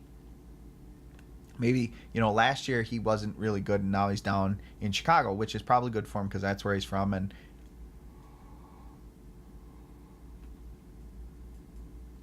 maybe he needs a change of scenery. Maybe that'll help him. I don't really know. But the point being is that Andrew Wiggins was he was so good. I mean, that guy's got God-gifted ability like you've never seen. So there's that guy, and there's Karl Anthony Towns. Now they have Jeff Teague. Jeff Teague's a damn good point guard. They have, they had Zach LaVine, but he's gone now. They traded him to the Bulls for Jimmy Butler. So then you had Jimmy Butler, you got Karl Anthony Towns, you got Andrew Wiggins, and then whoever they want to stick in there with those 4 guys. They got Derrick Rose, Taj Gibson. They got a bunch of guys. Now, granted, they're a little older, so they're not, because Taj Gibson, I think, graduated college super old, and he's been in the league a little while, and Derrick Rose has had bad knee problems. Now they got Luol Deng, who's had just insane amounts. And he had that, what did he have?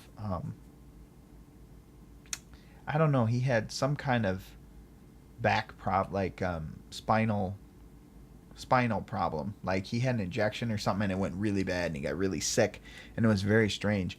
But he's seemingly like healthy now. He just didn't play for the Lakers last year. But anyway, they've got all these guys that are named, and like they could probably put together. I mean, but just Karl Anthony Towns and Wiggins alone, they're like 22 and 23 or something like that. 21. I don't even know. They're not even 25 yet. And Jimmy Butler's 29. He's like, dude, I ain't got a lot of time left. Let's go. And he's going to get paid, but he wants to win. Like, that dude pushes. If he pushes himself as hard as he talks, so then watching those 2 assholes is going to piss him off. So he's going to drag him by the ear if they ain't going to come with him. And Tibbs is probably like, okay, what? I don't disagree with you. He runs his guys into the ground. That's what he did with the Bulls, supposedly. Like, he was playing guys like in a 48-minute game. He was playing his starters like 42 minutes. That's a lot for those of you who are not indoctrinated in basketball. That's a lot of minutes. So he had a lot of minutes, and he pushed those guys a lot. But what are you going to do? What are you going to do in that situation? So he just lets Jimmy Butler run those guys over, and he wants to keep him because he's like, I need this guy. Oh God, I need him, because if I lose him, I'm done. Because he'll probably get him in the playoffs. I think they got in the playoffs last year, and Jimmy Butler got hurt, but he came back and he played. And he's a tough guy. He's a tough fucking guy. He's a tough guy. But the point being is that these younger guys are not as tough, and he's like, fuck you, let's go. And he's just like, come on, what the hell? And he wants to leave because he's done. He's like, I'm not dealing with these guys. But the thing is I still wouldn't want Jimmy Butler as a basketball team. I wouldn't want Jimmy Butler. He's a problem. If you look at what he's doing, that does not look good. I respect it as a person, as like if I was an athlete, like would I respect it? Absolutely. I wouldn't have any animosity towards him for doing it, but I don't have any respect for it in and of itself, being that he's acting like that. As a organization, I'd be like, nope, nope, nope, nope, nope, nope, nope, nope, nope, nope, nope. Because unless we have the right coach and the right setup and all this other shit, we're screwed. So I have no idea what he's doing. Is he trying to stay there, or is he, because I read something where he's too competitive that he won't play. So he has to practice, because if they don't trade him because the season starts next week. If they don't trade him by then, he's going to be screwed. He'll probably be screwed anyway, because if they send him to Miami with no training camp, that's not going to be good for him. But I don't know. There was some talk that the Rockets were involved and they didn't want to give up PJ Tucker because they were supposed to trade Eric Gordon and PJ Tucker, who were like two of their decent guys. One of them, I think, starts or comes off the bench, and the other one is a shorter, small forward guy, but he guards a lot of people. He plays really good defense. Like, I like PJ Tucker. He played at Texas. I have an affinity for the Longhorns. I don't know why, I just do. And he played there, and he was a smaller guy, and I don't know. He's good, but I don't know. But anyway, so they wouldn't trade him, and so now it's basically just Miami.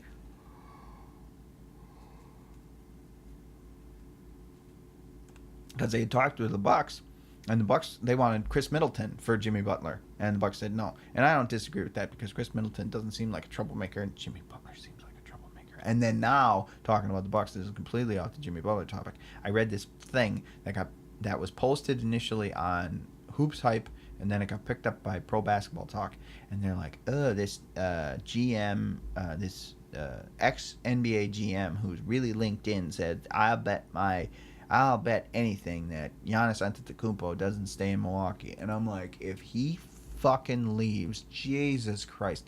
I mean, he's got what? I think till 2020. He's got till 2020. So they have to win the championship in 2020 then.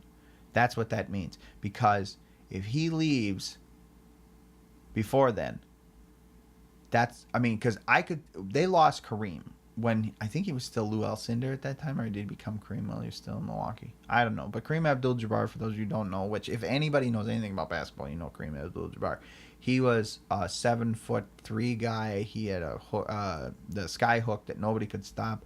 And when he was a younger man, he played with the Bucks with Oscar Robertson, who was the big O. He's a Hall of Fame player, both Hall of Famers. I think Kareem played so long, he's got like a substantive point total. Like he owns the most points in the NBA. Like lifetime career amount of points. That's it.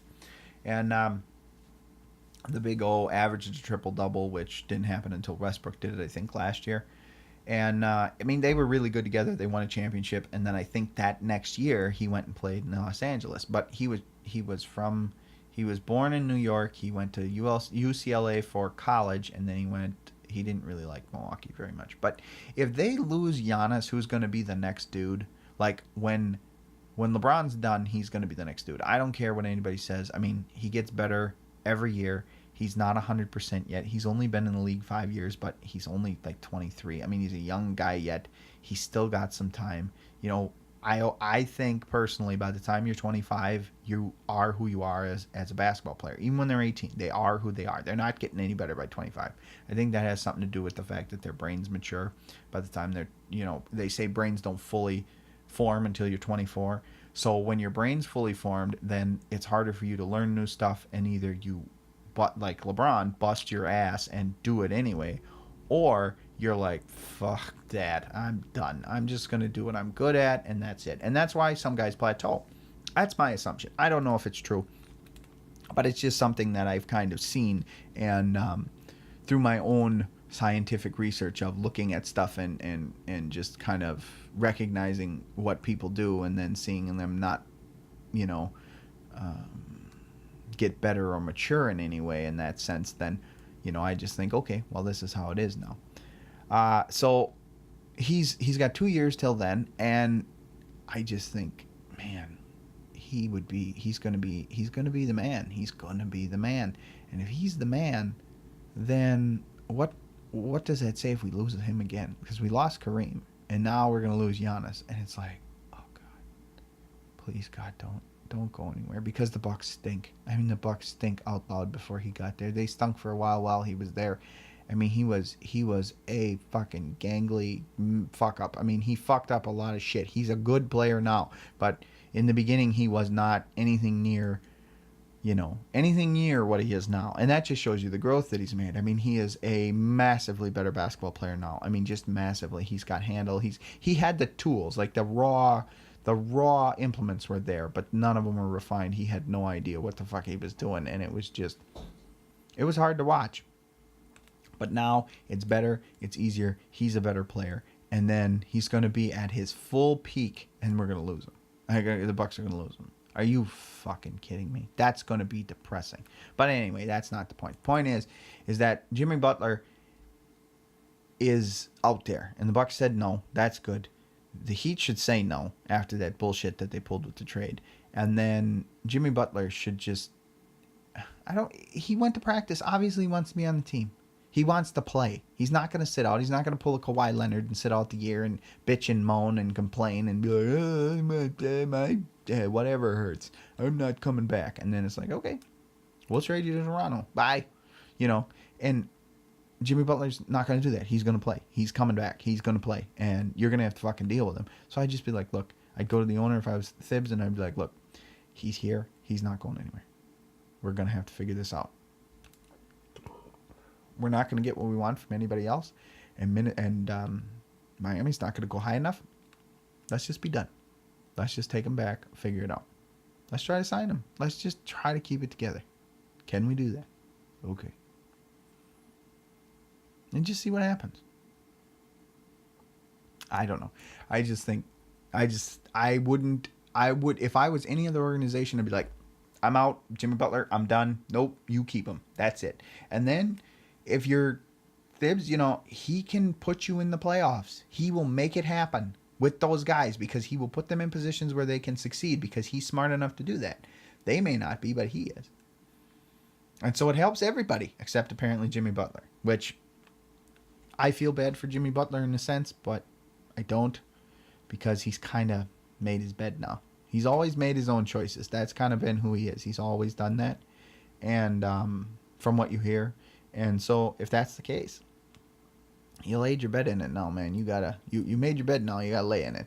And you may not like this team, but it is what it is. And you might actually win some games with them. I mean, they could be really good this year. They could be. It's possible. They got a good coach. I like Thibs. He's a great defensive coach that got talent everywhere. I just think it's worth trying. And before I get done here, I'm going to have to talk about the Brewers. I'm not that interested in baseball. I mean, I am, but I'm not at the same time. If it's on when I'm at the bar, or in the gym, if there's nothing else on to watch, I'll turn it on.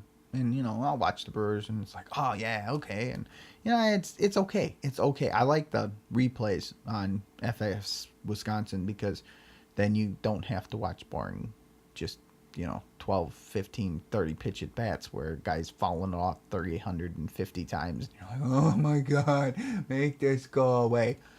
But I never was much, I soured on baseball as a younger kid because in Little League I wanted to pitch, and the guy's like, you can't pitch. And I'm like, why not? Everybody, it was just go line up and try to pitch. And there was too long of a line, and I was one of the last kids in the line. And he's just like, why don't you just not pitch? And it's like, that's not fair. Fuck you. That doesn't make any sense. Why me? So I soured on baseball early. I was never really a good baseball player because standing around with nothing to do for a long period of time is not okay with me. I'm much better with basketball because you're always moving, and if you're not moving, there's always something going on. Where baseball, where they're pitching, it's like, oh, you gotta be ready. Like when I was in Little League and you're in the outfield, I'd pick fucking grass and stuff because it's like the ball never comes out here. I should probably not be yelling. The ball never comes out here, and I'm standing, in the middle of the outfield, in center field, and it's like, okay, I've never seen a ball once, and it's basically my exercise was to jog out there and jog back and then go up to bat, and I got hit in the head once and wasn't a big deal. But the point being is that I'd never really been that into baseball. I just never have been. My dad he liked softball, and I think he would have been a baseball player if he wasn't such a numbnuts in high school, but he was kind of, I don't know. I'm like him a lot of ways where it's kind of like, no. So he just didn't do a lot of things. But anyway, so all of that is to say, I'm not a huge baseball fan. I mean, I like baseball. And I like what's coming up. I like December. I really like December. December meetings and the transaction of baseball. That probably is what keeps me interested in baseball, the transactional period, because it's so nuts. It's so nuts, and their trades are nuts, and the amount of trades that they make, and the prospects and all this stuff. I mean, there's just that part. that the transactional piece really is better in baseball than it is anywhere else. Basketball's getting there, but baseball because it's so unknown, and then you get a known quantity for an unknown quantity, and sometimes the unknown quantities become better than the known quantities, and most of the time they do not. But I really like that, and so I suppose I should talk a little bit about the Brewers. Apparently, they're very good. I mean, I knew they were good. I watched quite a few games this year, and their pitching is not great. I mean, I think I heard somebody describe their pitching as they go up there and do what they're supposed to do, and their hitters hit, so they don't lose. I mean, I guess I don't. None of their pitchers, like, I'm fairly, like I said, I like transactions and stuff, so I'm fairly attuned to the farm systems of most of the franchises. And I hear about guys when they come out in the draft. Like, the first couple rounds, there's guys you hear about, and then okay, there's something behind that guy, something behind this guy. I don't know anybody that was in the Brewers pitching staff other than Gio Gonzalez, who they have now, who's been around for a long time. But, Hader, I heard about, but those are relievers. I'm talking their starting pitching. Wade Miley is a bigger name than, Chase Anderson or Davies or any of them other guys. I don't even know if Jimmy Nelson's back yet. And he's like the biggest guy, and I don't know, he wasn't anybody. Like, all the guys you hear of, like, even their closer, Knebel or whatever that guy's name was, I don't know if he still closes, but when he did close, like, he came out of nowhere. There's a lot of pitchers that the Brewers have that they just come out of nowhere because they got to throw somebody out there. But they got Christian Yelich from the Marlins for Lewis Brinson, who was okay. He wasn't bad. He was, I think that was no, not Lucroy. Was that Lucroy? I don't know. I think that was the Lucroy trade when they traded Jonathan Lucroy to the Rangers. And I think that was Lucroy and Jeremy Jeffries, who they have back now. And they got Brinson. That was the number one guy at the time. And they traded him to the Marlins and a few other guys. And they got Christian Yelich. And then they brought back Lorenz Cain. I think it's Lorenz Cain or Lorenzo Cain. I don't know. But anyway, I really liked him when he was with the Brewers when he came up. Like, I liked him as a player, and I was so sad when they traded him to Kansas City for frickin' Greinke, and I was like, oh my god. And I knew Greinke wasn't going to stay here because they didn't have enough money to re-sign him, and then he went everywhere else. And he was just, I mean, I like Zach Greinke. I think he's a good player, but he's just going to do nothing in Arizona for the rest of his life. But it's whatever. But anyway, they got rid of all those guys, and I was really sad. And then they picked up Kane. They signed him. They picked up Moustakas at the deadline, I'm pretty sure. They picked up some relievers and stuff like that. Now, I don't really know what they're doing at first. I don't even know if Travis Shaw plays anymore. I remember him at the Red Sox, and they talked a lot about him before he came up. And then he came over to the Brewers, and he was actually pretty good. I don't know how much he plays, but because I have not seen a game probably. I haven't seen any of the playoffs. Like, everybody brags about everybody's like, okay, now the baseball season has started. It's like, I really don't care about the playoffs. I don't care because it's such a crapshoot. Like, baseball regular season, I'm more interested in that because that's just something to watch. Like, when there's nothing else to watch in the summertime, that's what you watch. You watch baseball. And then once their playoffs come around, okay, football started. Basketball's going to start next week. The Brewers are in it, and I didn't watch any of the. They had the one game playoff. I didn't watch that. They had the Colorado series. I didn't watch that. They had and now they're playing the Dodgers, and apparently I think they won tonight. I don't know. I'm taping this. What's today? Friday? Yeah, I taping this on a Friday, and they played tonight. I don't know if they won. I don't know. And they're playing the Dodgers, who's another really good team. But I don't care about the Dodgers either because they have like Manny Machado and Yasiel Puig and all those guys, but I just don't care. It's football season now. I'm more interested in football.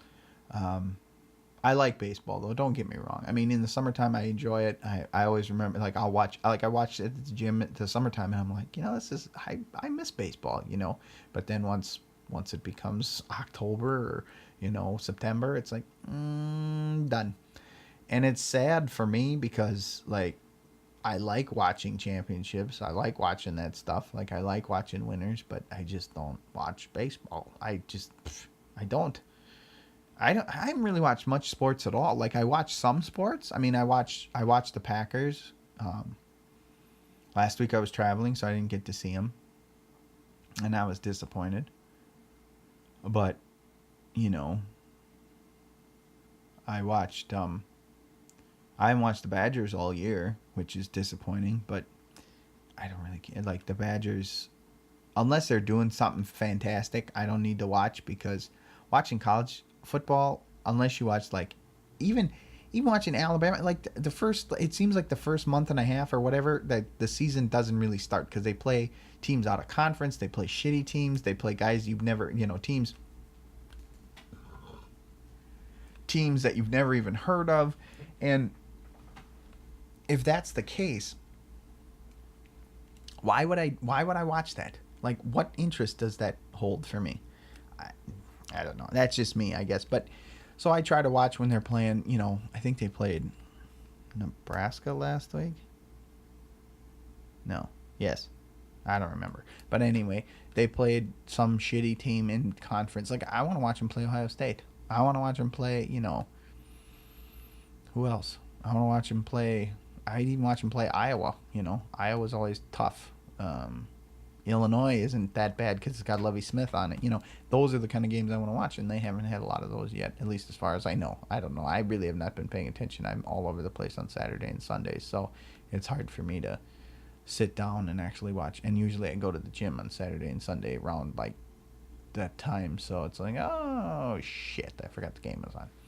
And I'm not diligent about recording. Like tonight, for example, Bellator had two. They got a fight tonight and they got a fight tomorrow night. And I taped the first one. I've already seen some of the results because I went on Twitter before I did this, which was dumb. But so yeah, I am not watching as much sports as I used to or as I'd like to. I'd like to watch more. And my favorite thing is to like tape the whole game, especially football. I don't know if any of you have Dish Network, but if you do, they've got the 30-second fast forward, and I use that sucker all the time because I can just fast forward. You wait until the guy is down and they blow the whistle, then push fast forward. Wait till the guy is down, push the whistle, push fast forward, and you will never see anything but game action. I can watch the whole game in like an hour and a half. I mean, it requires more effort, but because I don't want to listen to that, I don't need to see a replay. I saw it once. Let's go. Okay. Because otherwise, unless they go no huddle, then you're fucking up because you'll miss like you'll get like two plays and you're like, wait, that was first down. No, it's third down. What the fuck happened? So then it's got 10-second back, and then if you do that, usually you're okay. But then if you go 30 seconds ahead again, you're screwed.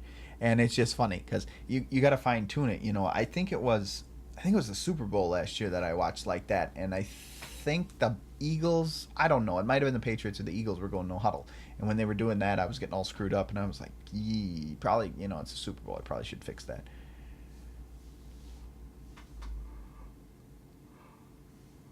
But anyway, that's all unnecessary, probably tangent, but that all goes to say that I'm not as versed in the Brewers as I would like to be, and I haven't watched the sports that I do watch now. I don't watch them as much as I'd like to, so I'm sure as hell not watching a sport that I'm not as interested in. But I am interested in it. I mean, God, I am interested in it. I pay attention to it, and they're good. I always said, I think, I'd be more interested in baseball if the Brewers were good. But, they weren't very good for a long time. Like that year when they had CC Sabathia, and he pitched like 5 games in a row or whatever that was. Like, I was interested in that. But that was a long time ago. And so now I'm not as interested, and I always thought it was because the Brewers were kind of shitty, and then now they're really fairly pretty good. And I mean, if they beat the Dodgers, I think somebody said, like, I talked to my mom earlier, and she was watching TV, and she said, I think they were winning 7-1 when I saw, and it's like, holy shit, okay. But I mean, if they're going to beat the Dodgers like that, the pitching's going to hold up that well. That's going to be great, but I don't know.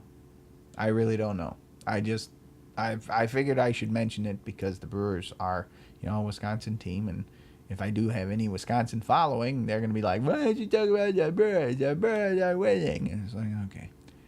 So, I hope they do well. I don't necessarily think they'll beat the Dodgers. If they won tonight, it's because they played Clayton Kershaw, and he stinks in the postseason. He's great in the regular season. He stinks in the postseason. I think he got Brandon Woodruff, who's a relief pitcher, hit a home run off of Kershaw tonight. So that tells you something. But so I wish them nothing but good luck, and I hope that they win. And if they're in the World Series, I'll probably watch. Even if they get to the, well, maybe I think they're in the NCLS now, aren't they? I don't know. They might win a pennant, and I won't even know about it. Anyway, so I think that's it for me. I prattled on about a lot on probably nonsensical, incessant things, but you know, it is what it is. And like I said, if you take anything away from today, listening to this, I'd like it to be that, you know, UFC was that was interesting, if nothing else, and something to talk about. And the people that, you know, that try to, you know, question the legitimacy of the sport based on that, that's ridiculous. And I hope that you don't do that. And if you're one of those people, that's okay. But then try to think about why you're doing that. And if you can't come up with a really good reason, then maybe you shouldn't be doing that. Like an honest to goodness good reason. So, once again, it's the Enlightened Misanthrope at Misanthropic89 on Twitter. It's Enlightened Misanthrope at hotmail.com. Or is it Enlightened Misanthrope 1989 at hotmail.com? I probably should look that up. Hang on. Okay, it's Enlightened Misanthrope at hotmail.com, all lowercase. I'm also on Twitter. And then we do have Facebook now. This is supposedly going to be on iTunes. We're on SoundCloud. I think it should be on Spotify, and I don't know about Google Play. If any of you are have some versing in this, and you guys understand it, and you think that I'm lacking in some way, not in my podcasting ability, but in the technical aspect of it. If there's anybody out there, and don't just send me asshole messages like, well, you should not do this because you're stupid. Okay, well, that's funny, but don't be an asshole. But if you honestly think I'm, you know stuff about this, and you're like, hey man, you probably should know about this, I'm more than willing to hear it, because I'm a fledgling podcaster, and I'm not exactly too sure what I'm doing all the time. If you can't tell, I know it's a big secret, but half the time I can't find my email. I don't remember what my Twitter is, that kind of stuff. So it's, and my structure's not great. I think I'm getting better. I don't think it's getting any worse. I mean, it could be worse, I guess. I couldn't figure out my recorder for 20 minutes before I started, so that was fun. But